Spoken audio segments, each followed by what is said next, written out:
안녕하세요. 지금 이 사람 임수민입니다. 지난해 방송된 드라마 정년이를 통해 여성 국극에 대한 관심이 높아졌는데요. 하지만 아직도 여성 국극은 여전히 대중에게는 낯선 장르입니다. 이러한 어려운 현실 속에서도 여성 국극의 명맥을 잇기 위해 평생을 바친 이들이 있는데요. 여성 국극 1세대 조영숙 명희는 91세의 나이에도 여전히 무대에 오르고 있고요. 그 제자인 황지영 박수빈 씨는 캠핑카를 몰고 전국을 돌면서 여성 국극 무대를 직접 만들어가고 있습니다. 여성 국극이 국가유산으로 지정되길 간절히 바라며 이들의 얘기를 다큐멘터리 영화 여성 국극 끊어질 듯 이어지고 사라질 듯 영원하다에 담은 유수연 감독을 지금 만나봅니다.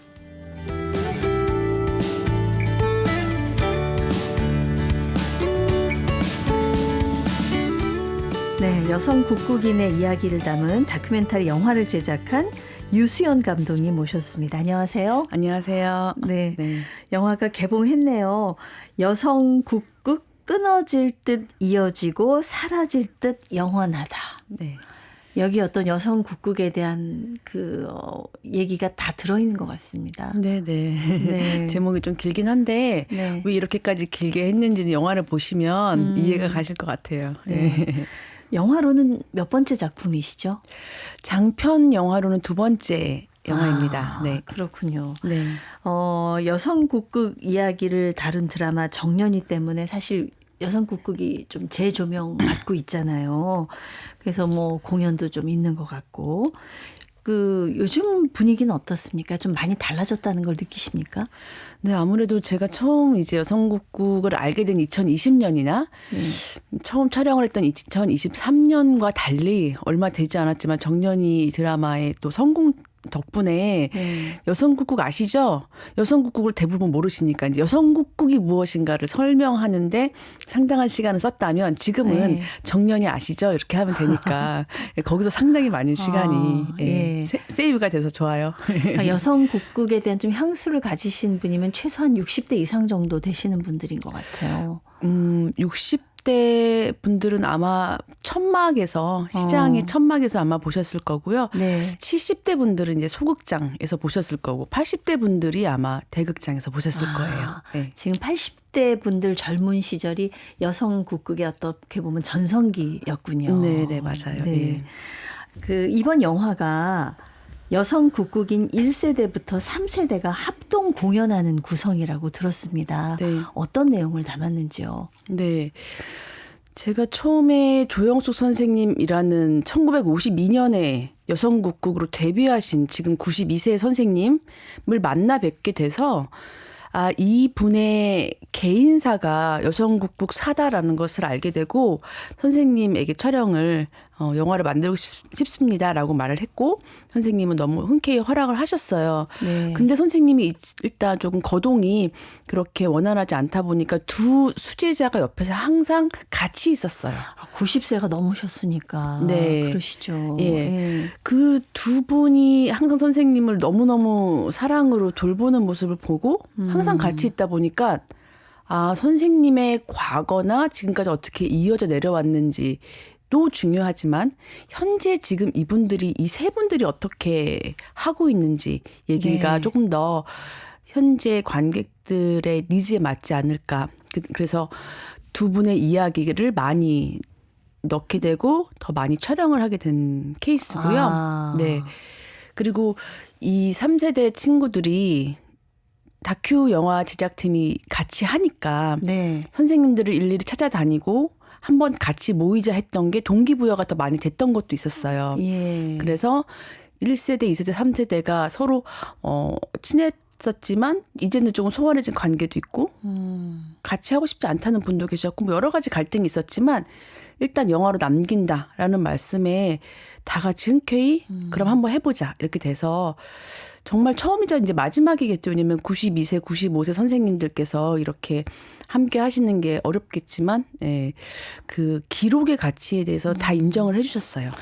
정말 귀한 자료네요. 왜냐하면 국극의 역사가 고스란히 들어있는 거고 이제 1세대 분들이 이게 굉장히 연로하시기 때문에 정말 마지막이 될지도 모르는 그런 작품에 어떤 의의가 있는 굉장히 소중한 작업을 하셨습니다. 네. 네. 아까 이제 맨 처음에 이 작품을 만들게 된 게 1세대 여성 국극인 조영숙 선생님을 만나면서 네. 기획을 하게 되셨다고 했는데 어떻게 만나게 되셨어요, 이분은? 아, 네. 제가 첫 번째 다큐멘터리가 판소리 다큐멘터리였는데요. 네. 판소리나 국악에 제가 베이스가 있던 게 아니라 한국에서 여성 소리꾼으로 산다는 것에 대한 관심, 그리고 경력 단절이 왜 있어야만 했고, 그것에 대해서 소리를 중심으로 풀어가는 다큐멘터리를 한번 제대로 만들어보고 싶었어요. 왜냐하면 국악 다큐멘터리가 없기 때문에 네네. 아무도 관심을 두지 않을 것 같아서 한 번은 제가 제대로 해보고 싶다는 생각으로 정의진 선생님을 주인공으로 영화를 만들게 되었는데, 그때 정의진 선생님이 이제 30대에 그렇게 유명했는데 30년을 쉬고 집에만 계셨어요. 가정주부로. 네. 그때 소리가 아깝다. 다시 한번 해보자. 나랑 같이 30년 전에 했던 거 다시 한 번만 해보자. 이렇게 해서 끝끝내 설득을 해서 다시 환갑이 된 그분을 무대로 올려주신 분이 조영숙 선생님이셨어요. 아, 네. 그때 제가 조영숙 선생님 처음 만나 뵙게 되고, 아, 이런 분이 계셨구나. 여성국극이라는 걸 그때 처음 알았어요. 네. 그래서 네. 첫 번째 작품에도 조영숙 선생님이 잠깐 나오시고요. 그때는 이제 두 번째 다큐멘터리 주인공으로 이분을 해야겠다라는 이제 생각을 품게 됐죠. 이 조영숙 선생님 드라마 정년이의 주인공이 바로 이 조영숙 선생님, 그 김태리 씨가 네. 했던 역할이죠. 네네. 그 방자나하고 네. 그분이 이분이세요. 그분이 예, 바로 조영숙 선생님이세요. 네. 예, 소개를 좀 해주시죠. 네. 조영숙 선생님은 당시 산마이의 1인자, 그리고 지금 여성국극사에서 독보적인 산마이의 1인자예요. 산마이는 사실 일본말 아닙니까? 맞습니다. 예. 옛날 여성국극 대본에 보면 첫 번째 장에 제목, 연출이 있었고요. 네. 두 번째 장, 그게 이제 니 마이가 이 매자 두 번째 장, 네. 거기에 주연의 이름, 세 번째 장, 그러니까 산마이가 세 번째 장이란 뜻인데 네. 거기에 조연의 이름이 있었어요. 아. 그래서 산마이는 조연을 의미하죠. 그렇군요. 예.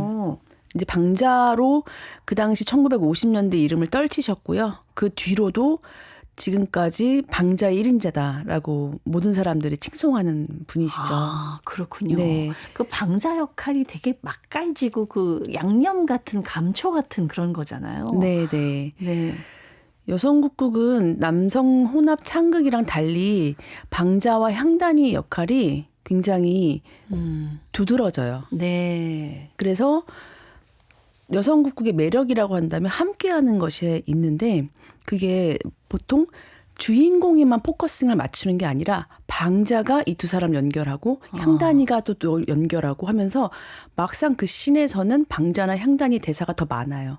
이게 여성국극만의 함께 하고자 했었던 특징 중에 하나인데, 그래서 이 방자와 향단이가 여성국극사에서 가지는 의미는 굉장히 크죠. 네.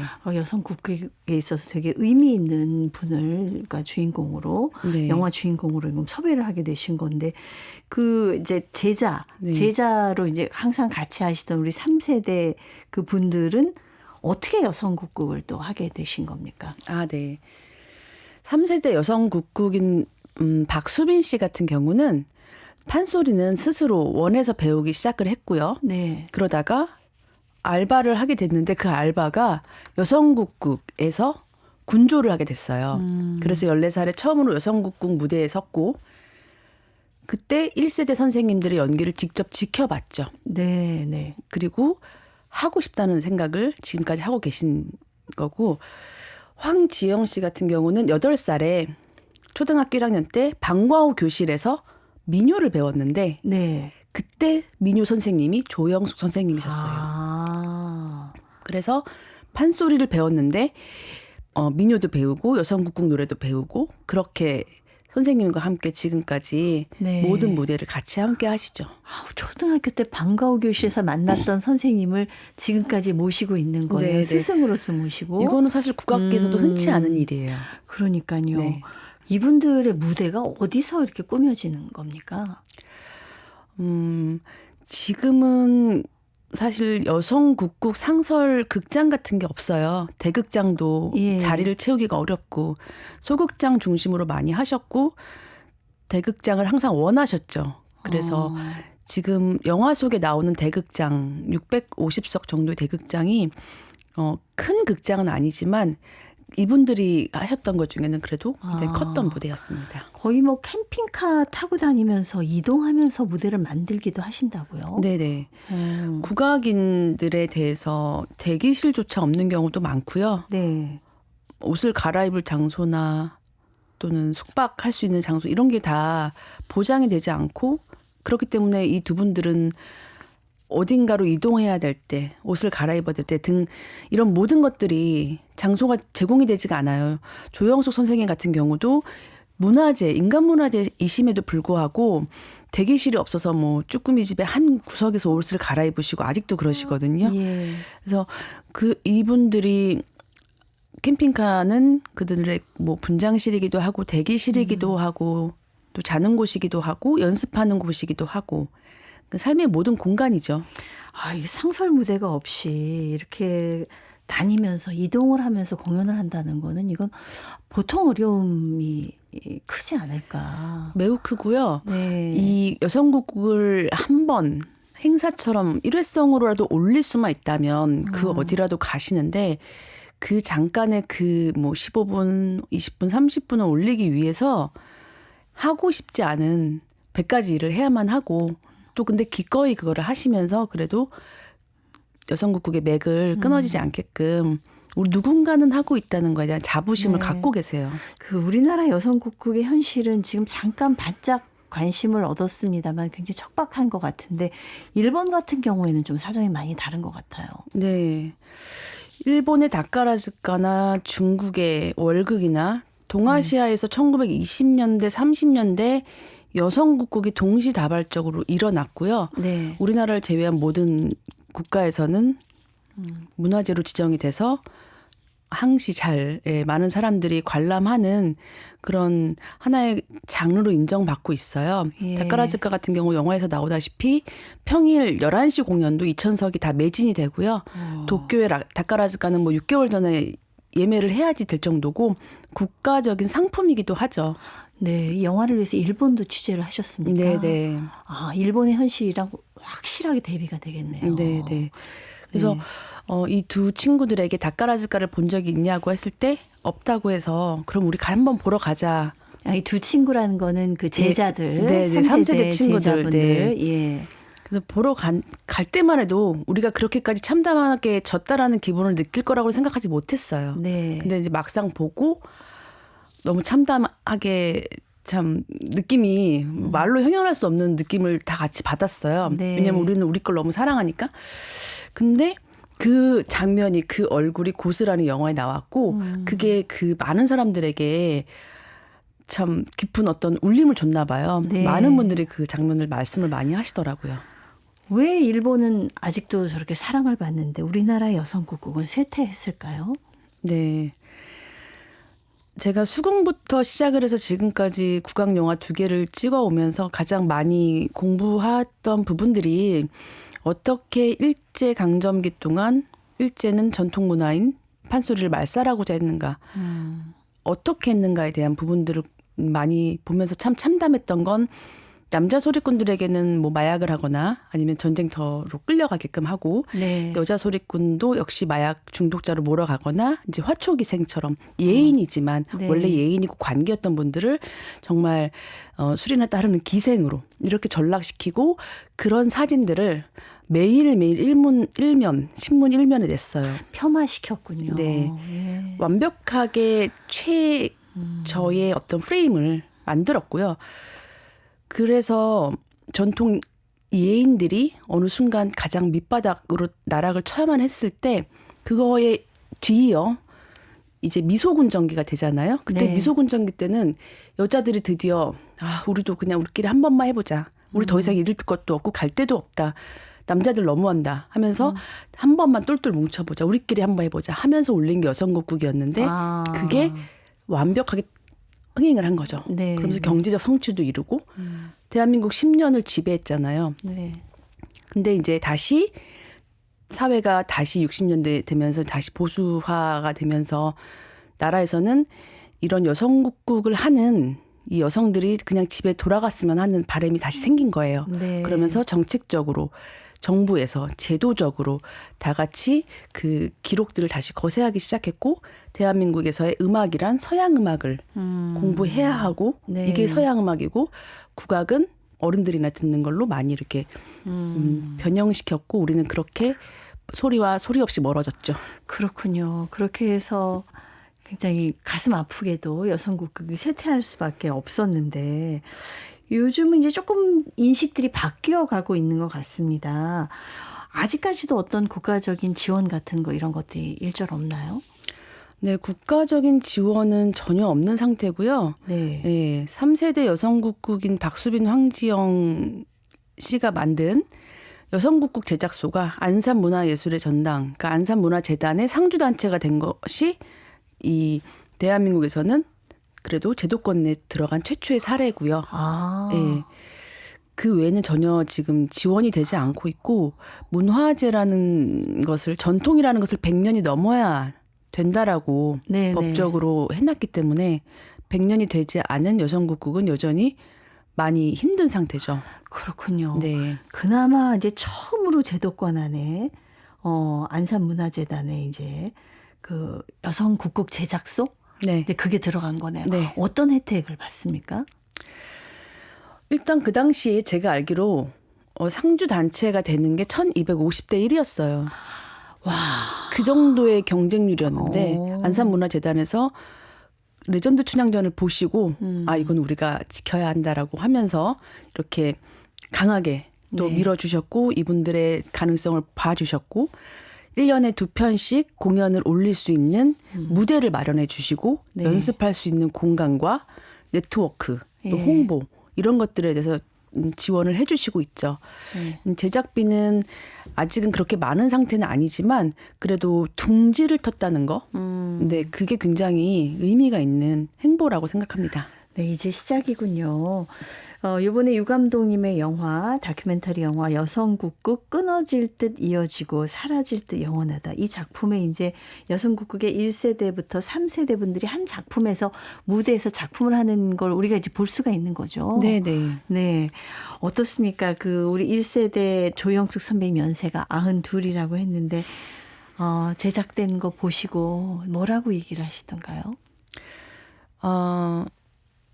제가 선생님한테 촬영을 허락해 달라고 말씀드렸을 때는 딱 2가지 약속을 드렸어요. 선생님, 여성국극이 어떤 건지 후세들에게 알리고 싶다. 그리고 그걸 어떻게 이어오셨는지 50년대 최전성기를 맞이했고 60년대에서는 이제 쇠퇴기를 맞이했지만 조영수 선생님은 뭐 70년대 밤무대가 됐건 80년대 소극장이 됐건 뭐 교도소가 됐건 양로원이 됐건 그 지방에 스타렉스 끌고 가셔서 다 하셨거든요. 선생님의 이러한 노력이 여성국극사에서 굉장히 중요하고 이거를 잘 담아서 후세 친구들에게 잘 전달하고 싶다. 그 약속을 드렸고 그것이 잘 담겨져 있는 것 같아서 네. 선생님께서는 너무 흡족해 하셨습니다. 진짜 같이 무대에 섰던 옛날 동료들도 많이 그리우셨을 것 같아요. 보면서. 이제는 예. 그 많은 분들 중에 다 돌아가시고 네. 예. 지금 이소자 선생님, 조영수 선생님 이렇게 2분 남아 계시거든요. 2분이시군요. 네. 예. 사실 우리 유시연 감독님은 영화를 전공을 하셨는데 제작한 작품이 다 이렇게 소리하고 연관이 있습니다. 네. 첫 작품 어릿광대, 그다음에 첫 장편 영화가 수궁, 이거 수궁가를 말하는 거죠. 네. 이번에 이 여성국극을 다룬 작품까지 원래부터 이렇게 우리 전통 음악이라든가 이런 쪽에 관심 많으셨나요? 네.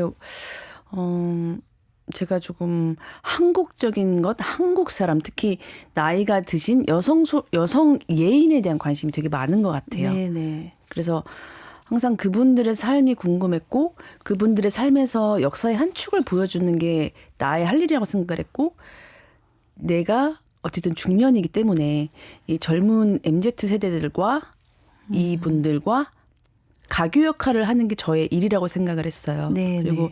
한국적인 거에 대해서 우리가 제대로 모르고 있는 게 너무 많고 네. 조금만 안다면 이게 뭐 지켜야 된다, 사라지는 걸 지켜야 된다 이런 얘기가 아니라 그냥 우리 삶에서 내가 나를 지키는데 굉장히 큰 도움이 된다라는 네. 생각을 해요. 그 첫 다큐 영화 수궁 같은 경우에 잠시 얘기하셨습니다만 정의진 선생님이 주인공으로 등장하는데 이분이 30년 말하자면 소리 경력 단절을 딛고선 다시 무대에 서신 분이라는 얘기를 하셨어요. 네. 이런 경우는 정말 찾아보기 어려운 것 같은데요. 네. 정의진 선생님은 4대 국창 가문에서 태어난 그냥 소리 목을 갖고 소리 운명을 받은 분이에요. 네. 20대에 광주의 이몽룡이라고 불릴 만큼 여성국도 하셨고 30대 장수만세라는 프로그램에 예. 5년 동안 나가셨던 당대는 굉장히 유명했던 연예인이었는데 아니, 그렇게 유명한 분이 왜 소리를 딱 끊으셨어요? 첫째 딸이 엄마가 소리를 계속하면 엄마 그러니까 그런 법목과 갈등 자식들 때문에 그냥 딱 그만두고 집에만 예. 계셨죠. 네. 30년 만에 다시 소리를 해도 옛날 그 소리가 나오시던가요? 타고난 분들은 그러신 것 같아요. 와. 네, 소리는 타고나지 않으면 정말 어려운 것 같은데 그게 타고나는 게 약간 3대에 걸쳐서 뭐가 있어야 되거든요. 근데 네. 그게 목에 있으신 것 같고 30년 만에 하셔서 그런지 더욱더 그 간절하게 아버지의 소리를 지키려고 하세요. 아버지가 이제 우리나라 최초의 인간 문화재시고 지금은 소리계에서 사라져가고 있는 동편제 양엄제 소리를 하시는데요. 네. 이 남자의 소리를 내기가 보통 소리보다 한 10배 이상 힘들어요. 동편제는 잘은 모르지만 굉장히 힘차고 그렇죠. 서편제는 좀 한이 깃들고 예. 원래 한국의 소리는 동편제 소리가 중심이었는데 일제강점기 때 사람들이 너무 슬픈 거예요. 네. 울고 싶은 거예요. 그러니까 서편제화 되면서 이제 슬픈 노래가 더 대중들에게 많이 어필을 했던 거죠. 그렇군요. 그러면서 동편제가 갈 곳이 없어졌는데 이 사라져가는 맥을 아버지의 소리 그대로를 어릴 때 했던 그대로를 유지하시려고 노력하세요. 근데 저는 근데 그 부분이 이 영화상에서 제일 중요하다 생각하면서 담게 된 거죠. 너무 안타까운 것이 수궁이 영화제에서는 상영이 됐는데 정식으로는 개봉을 못했다고 네네. 들었습니다. 많은 네. 분들이 좀 볼 수 있는 기회가 다시 생겼으면 좋겠습니다. 네. 이번에 개봉한 여성국구 끊어질 듯 이어지고 사라질 듯 영원하다. 이 영화 제작하기가 쉽지 않으셨나 봐요. 사비를 털어서 제작을 하고 그래서 뭐 남편하고도 굉장히 많이 싸우고 네, 그러셨다고 네. 들었습니다. 네. 제가 여성국국을 2020년에 알고 여성국국을 너무너무 하고 싶어서 수긍을 하면서도 항상 마음속에서 이제 빨리 하고 싶다는 생각이 있었어요. 근데 제작 지원이 떨어졌을 때 다음 네. 제작 지원까지 기다리기에는 제가 빨리 선생님들 또 한 살이라도 어리실 때 보여드리고 싶고 네. 일단은 가야겠다. 일단은 내 돈으로 갔다. 뭐 이렇게 하면서 계속 했었어요. 근데 수긍은 제작 지원 나라에서 여러 좀 지원을 받았는데 여성국국은 단 하나의 지원도 받지를 못해서 어쩔 수 없이 예. 아파트 담보대출 받으셨다고. 아이고 참나. 근데 여성국국을 하신 선생님들 있잖아요. 네. 조영수 선생님도 마찬가지고 이소자 선생님도 마찬가지고 박수빈 선생님도 마찬가지인데 다 사비로 하셨어요. 아유, 그래서 네. 나도 여성국국이니까 사비로 해야 되는 게 운명인가 보다 이렇게 생각하면서 네. 정말 귀하게 탄생했는 많은 분들이 영화 좀 봐주셨으면 좋겠습니다. 네. 그 영화를 찍으면서 거의 1년 반 동안은 여성 국국인들과 생활을 하셨습니다. 여성 국국만의 재미, 그 판소리를 바탕으로 합니다만 좀 다른 그 매력이 있지 않겠습니까? 네네. 예. 여성국국은 우리나라의 모든 것의 최초가 굉장히 많아요. 모든 공연 예술에 최초가 되게 많고 최초로 군무를 하고 떼창을 하고 모든 말을 다 알기 쉽게 구어체로 표현을 했고 그리고 해피엔딩이었고 듣기 좋은 오페라식으로 판소리는 원래 다 같이 합창하는 게 없는데 오페라식으로 합창을 했고 거대한 그 무대에 막 70명이 올라가고 그랬던 장르예요. 네. 모든 것의 시초인데 그것의 가장 중심에는 관객이랑 소통하고 싶고 전쟁 시기에 많은 상처받은 우리 국민들을 위로하고 싶고 새로운 세상을 보여주고 싶고 그 세상이 곧 여러분 눈앞에 펼쳐질 것이고 우리의 미래다라는 것을 계속 관객들에게 위로하고 응원했던 장르예요. 네. 그런 장르적인 특성과 함께 또 하나는 여성국국에 왜 그렇게까지 사람들이 정말로 미쳤을까? 왜 그렇게 많은 사람들이 사랑했을까 생각해보면 프로이트가 말한 인간은 태어날 때부터 특히 여성이건 남성이건 두 가지가 다 공존한다고 해요. 그러니까 네. 우리 안에 특히 여성들은 우리 안에 그냥 남성성도 있고 여성성도 있고 같이 있는데 사회적인 편견이나 가정에서 사회에서 학교에서 완벽하게 이거는 여자는 이래야 돼 남자는 이래야 돼 하면서 거세 당한 게 너무 많죠. 그러니까 나의 원형의 본질에 대해서 무대에서 보지 않았을까라는 생각을 합니다. 왜냐하면 저 사람이 잘생겨서 그러면 남자가 배우가 해도 똑같은 느낌이 와야 되는데 그게 아니라 여성이 남성화하면서 여성의 몸에 여성의 얼굴에 입혀진 직선. 그러니까 곡선과 직선이 굉장히 아름답게 매칭이 돼요. 네, 네. 근데 그런 거는 여성 국국밖에 없기 때문에 거기에서 오는 그 아름다움이 지금까지도 많은 사람들에게 큰 가치로 인정받을 수 있을 거라고 생각합니다. 네. 그 이번 영화를 제작하면서 또 새로운 꿈도 생기셨나 봐요. 이제 박물관까지 만들고 싶으시다고. 아, 네. 네. 우리나라의 여성국국의 자료가 의도적으로 사라진 부분이 상당히 많아요. 제가 네. 정말 열심히 찾아봤는데 이렇게까지 자료가 없다는 거는 의도적으로 지운 게 크다라는 전문가들의 이야기들이 있습니다. 그래서 참 안타깝고요. 그렇다면 개개인이 소중하게 보관하고 있는 사진이나 소품이나 아주 작은 종이라도 구술 자료라도 있다면 그런 것들이 네. 나라에서 해주지 않으니까 우리끼리라도 해야 하게 된다. 네. 이분들 돌아가시기 전에. 예. 그래서 여성국국 제작소 사무실로 네. 보내주시면 그거를 잘 보관을 하고 네. 그리고 어떤 좋은 공간이 생기면 거기에 박물관을 둥지를 터서 계속적으로 사실 해외에 굉장히 자료가 많아요. 네. 미국에도 있고. 공군기자들이 찍은 자료가 되게 많은데 그런 것을 지금 우리는 볼 수가 없는데 언젠가는 그런 것도 볼 수 있는 날이 온다면 좋겠고 네.